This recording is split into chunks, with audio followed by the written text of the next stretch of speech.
Hello students, Hindi online classes में आपका स्वागत है।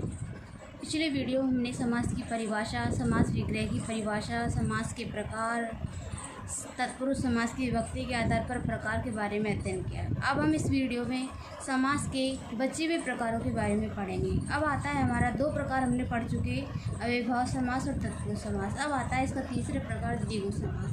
तो द्विगु समास की परिभाषा कहती है कि पहले अव्ययभाव समास में पढ़ा हमने कि इसमें पहला पद प्रधान होता है, और दूसरे में पढ़ा हमने कि उसका दूसरा पद प्रधान होता है, और इसमें कारक विभक्ति का लोप होता है। विभक्ति का विग्रह, समास का विग्रह करने पर विभक्तियों का प्रयोग किया जाता है। अब आता है द्विगु समास। द्विगु समास की परिभाषा है जिस सामासिक पद में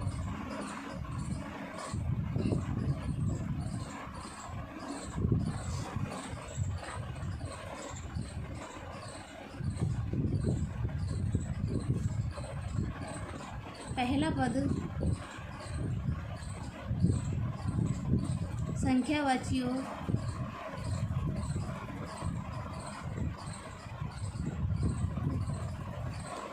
तथा संपूर्ण पद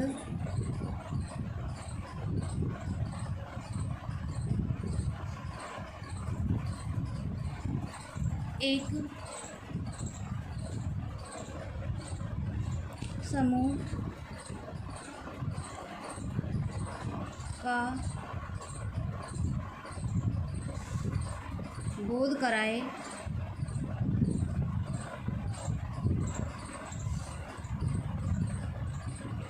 उसे द्विगु समास कहते हैं।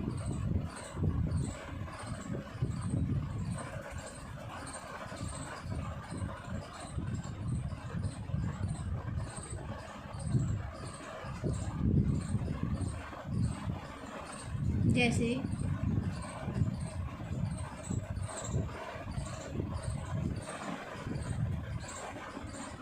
तिराया, ती से संख्यावाचक का शब्द का बोध हो रहा है। ती रहा यानी रास्ता। परिभाषा कर जिस सामासिक पद में पहला पद संख्यावाची हो तथा संपूर्ण पद एक समूह या समाहार का बोध कराए वहाँ द्विगु समास होता है। तो इस शब्द में ती और रहा, तीन राहों का समाहार, तीन राहों का समाहार, मतलब तीन राह यानी रास्तों का। त्रिभुज, इसमें भी उसी प्रकार है, तीन भुजाओं का समाहार।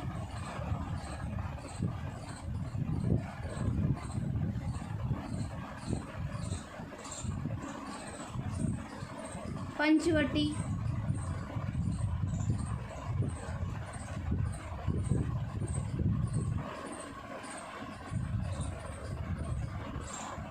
पांच वृक्षों का समाहार। नवरत्न, 9 रत्नों का समाहार। नवरात्र, 9 रात्रियों का समाहार।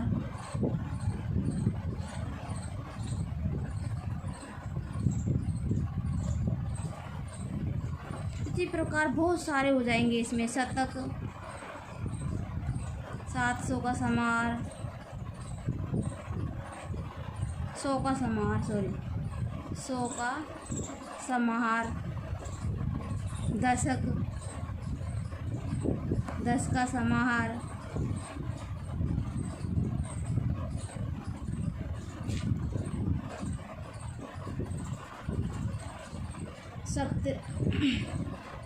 सप्तऋषि, 7 ऋषियों का समाहार।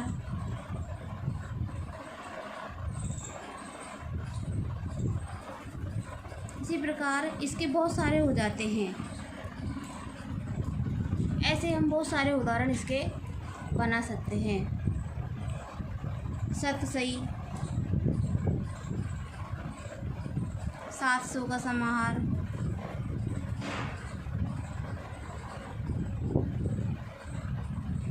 पंचामृत 5 अमृतों का समाहार,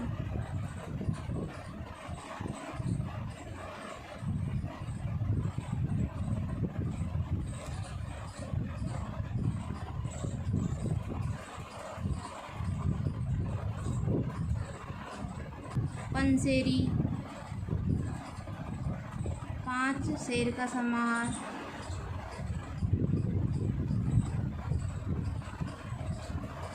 इस प्रकार इसके बहुत सारे उदाहरण हो जाते हैं। अब इसका चौथा टॉपिक आता है कर्मधारय समास।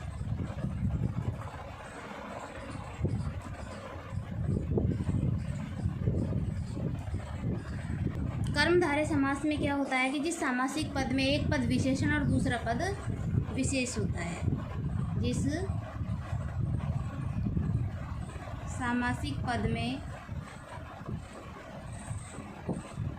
एक पद विशेषण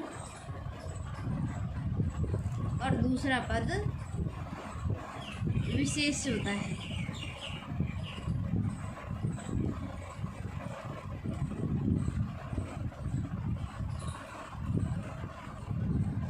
अर्थात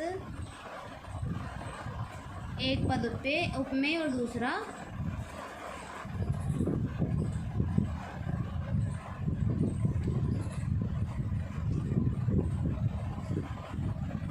एक पद उपमेय और दूसरा उपमान होता है।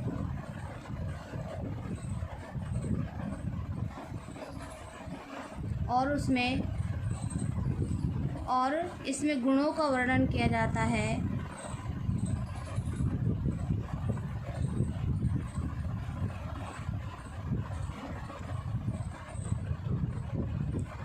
होता है उसे कर्मधारय समास कहते हैं।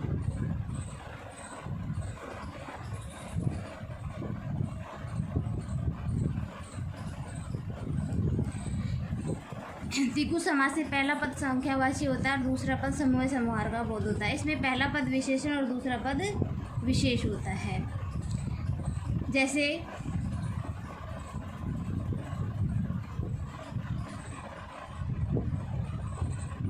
पुरुषोत्तम,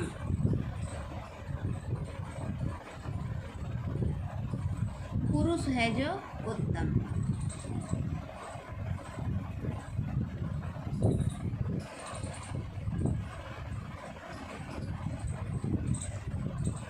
पुरुषोत्तम पुरुष की विशेषता बता रहा है। कौन सा शब्द? उत्तम शब्द। क्या बता रहा है? उत्तम शब्द। महापुरुष,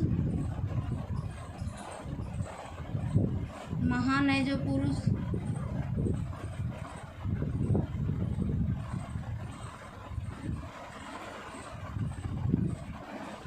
अधमरा,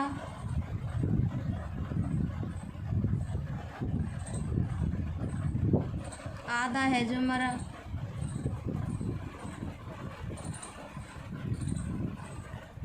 लाल मिर्च, लाल है जो मिर्च।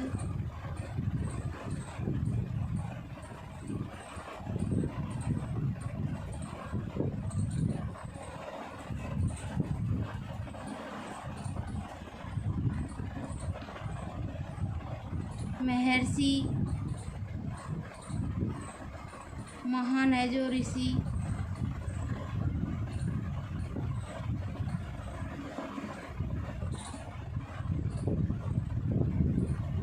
महान है जो ऋषि।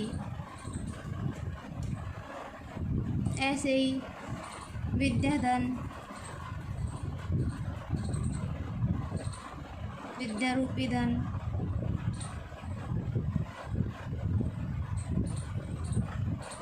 चरण कमल,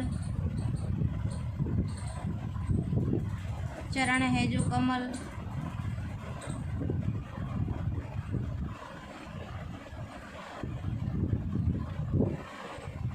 भवसागर, भवरूपी सागर। ऐसे बहुत सारे उदाहरण हैं इसका, जो विशेषण की तरह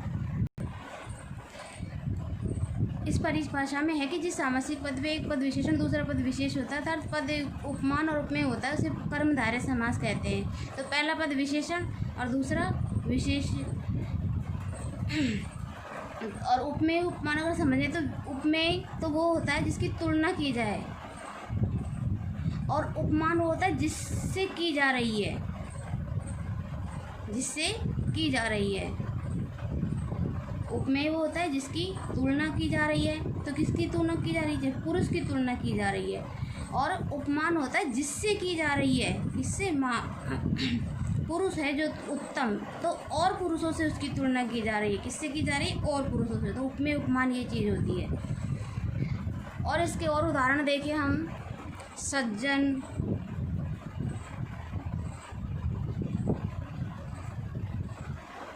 सत है जो जन,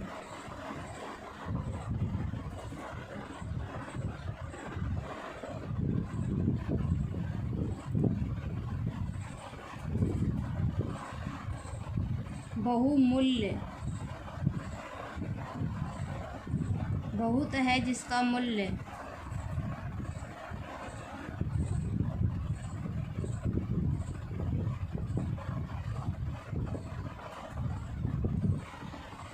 अब आता है इसका पांचवा प्रकार। अब आता है द्वंद्व समास।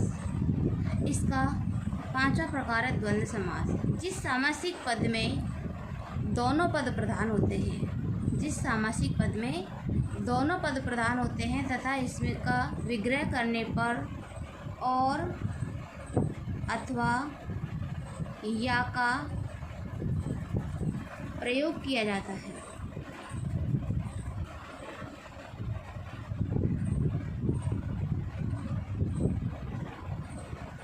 उसे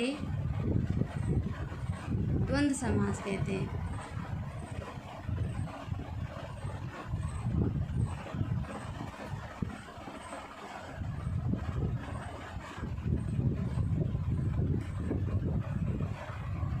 इसके जो दोनों पद होते हैं वो एक दूसरे के विलोम होते हैं।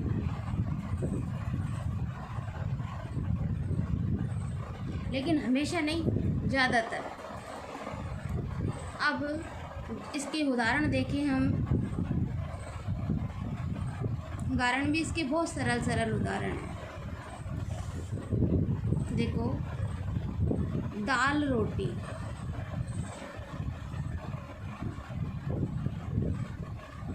दाल और रोटी।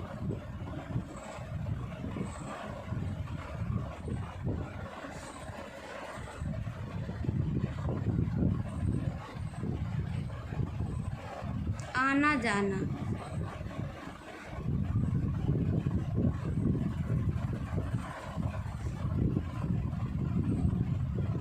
आना या जाना।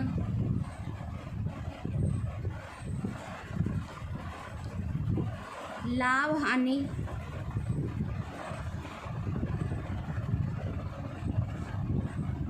लाभ या हानि।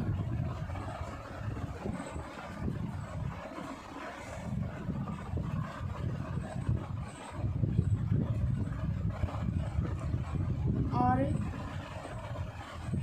सुरासुर,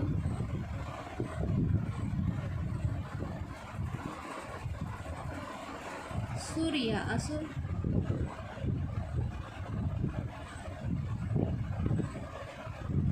धर्माधर्म,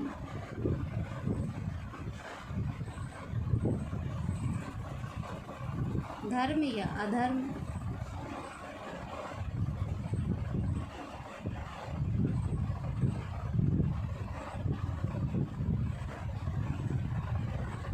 सुर और असुर। शीतोष्ण, शीत और उष्ण।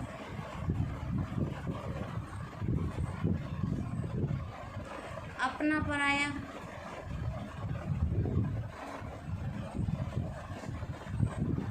अपना या पराया।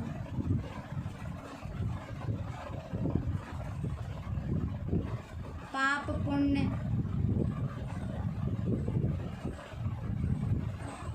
पाप या पुण्य।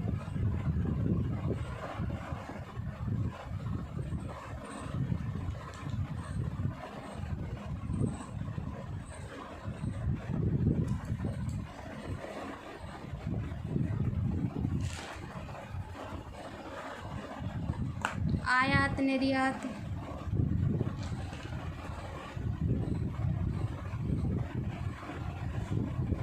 आयात या निर्यात। इस प्रकार इसके बहुत सारे उदाहरण इसी प्रकार से बनते चले जाएंगे। अब इसका छठा प्रकार आता है, छठा और अंतिम, बहुब्रीहि समास।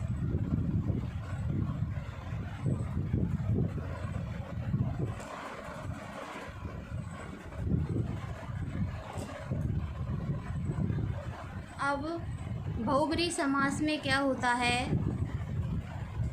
इसमें कोई भी पद प्रधान नहीं होता।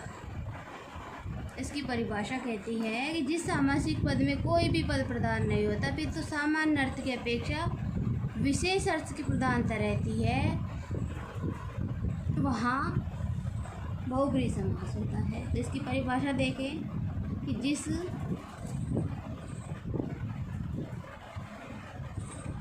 सामासिक पद में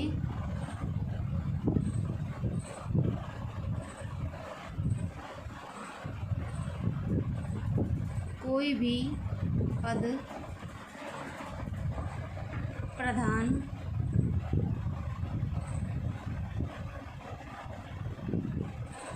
नहीं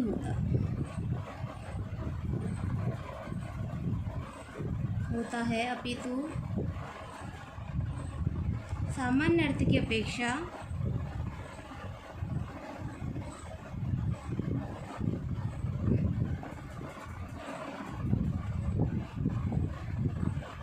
विशेष अर्थ की प्रधानता रहती है।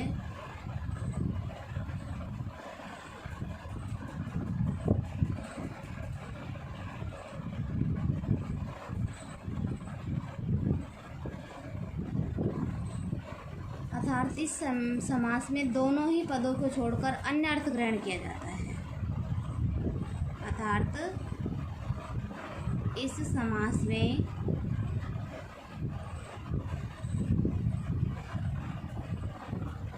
दोनों ही पदों को छोड़कर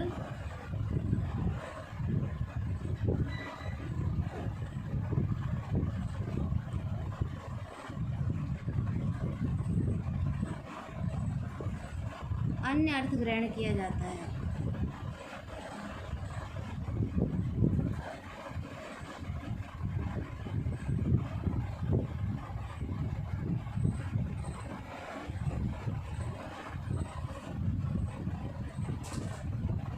तथा इसका विग्रह करने पर जो, जिसका, जिसकी आदि शब्दों का प्रयोग किया जाता है वहाँ बहुब्रीहि समास उसे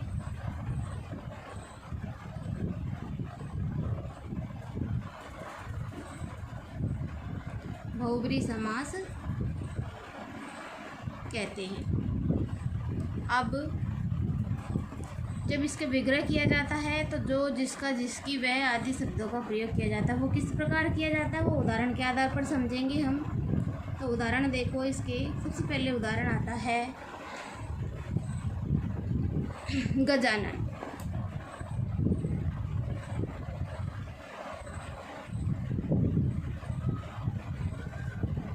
गज का आनन है इसकी, गज का आनन है जिसके, मतलब आनन यानी सिर, गज यानी हाथी, आनन है जिसके, किसके हैं, गणेश जी के, किसके हैं, गणेश जी के। तो तीसरा ही अर्थ निकल गया गणेश। इसका हमने विग्रह किया, गज का आनन है जिसकी, और तीसरा अर्थ निकला गणेश। क्या निकला है, गणेश। गज का आनन है जिसके। ऐसे इसका दूसरा उदाहरण देखिए हम,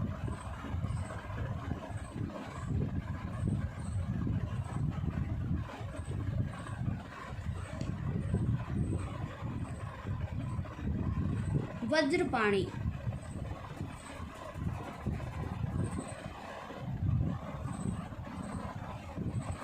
वज्र है जिसके हाथ में,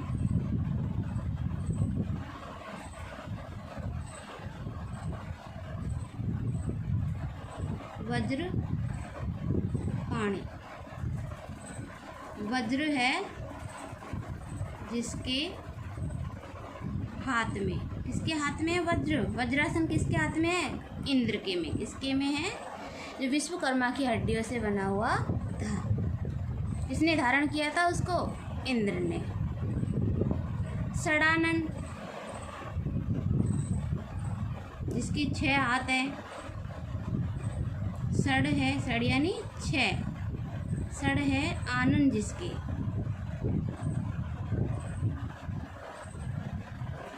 किसके हैं 6 हाथ? कार्तिकेय के। गणेश जी का पुत्र कार्तिकेय, वो सॉरी पार्वती जी और शंकर जी का पुत्र कार्तिकेय, गणेश जी का भाई। पीताम्बर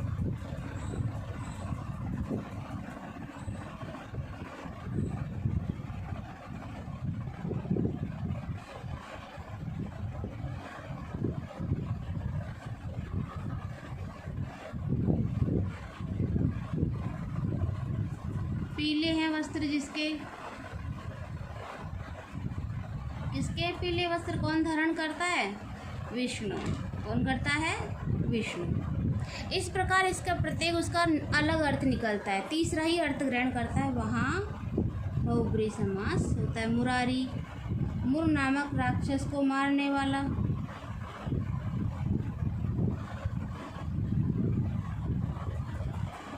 राक्षस को मारने वाला कौन था?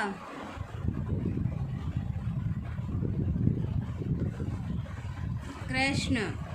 कौन था? कृष्ण। शाकम्भरी,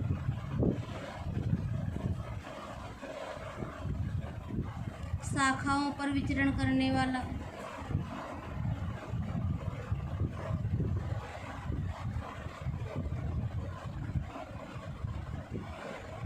कौन घूमता है शाखाओं पर?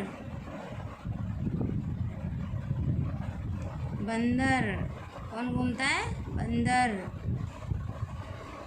इसके इस बहुत सारे उदाहरण हैं। गिरधर,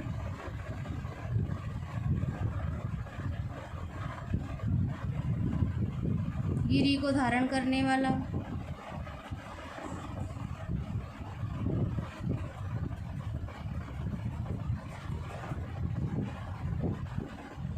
कौन है? कृष्ण, जिसने गिरिराज पर्वत को धारण किया था। और है इसके उदाहरण हैं चंद्रमुखी,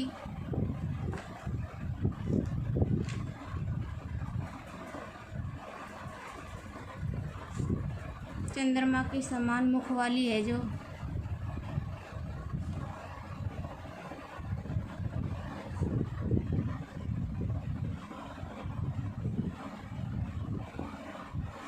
कौन है? चंद्र नायिका। कौन थी? नायिका।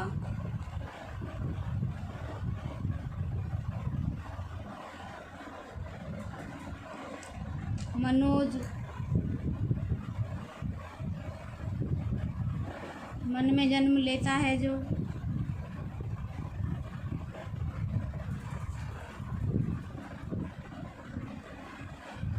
कौन लेता है? कामदेव। हमारे मन में जो इच्छाएं प्रकट होती हैं वो होती है मनोज।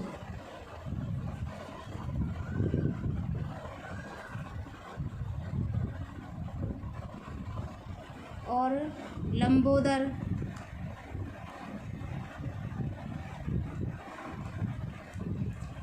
लंबा है उधर जिसका।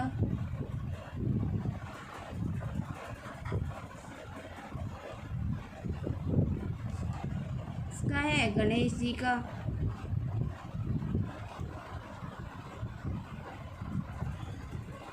और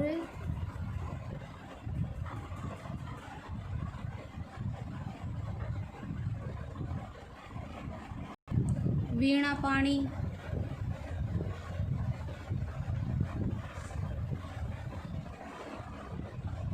वीणा है जिसके पानी में। वह कौन है? सरस्वती। इस प्रकार इसके बहुत सारे उदाहरण हैं। तो ये है आज हमारा समाज का टॉपिक समाप्त होता है। समाज के बारे में हमने विस्तार से पढ़ा है। अब हम आगे बुक का अध्ययन करेंगे। आज हमारी ग्रामर समाप्त हो गई है। ग्रामर के कुछ टॉपिक है, लोकोक्ति, मुहावरे, वाक्य शुद्धि वगैरह, वो सब PDF फाइल में डाल दिए जाएंगे और उनका होमवर्क उतार लेना। धन्यवाद।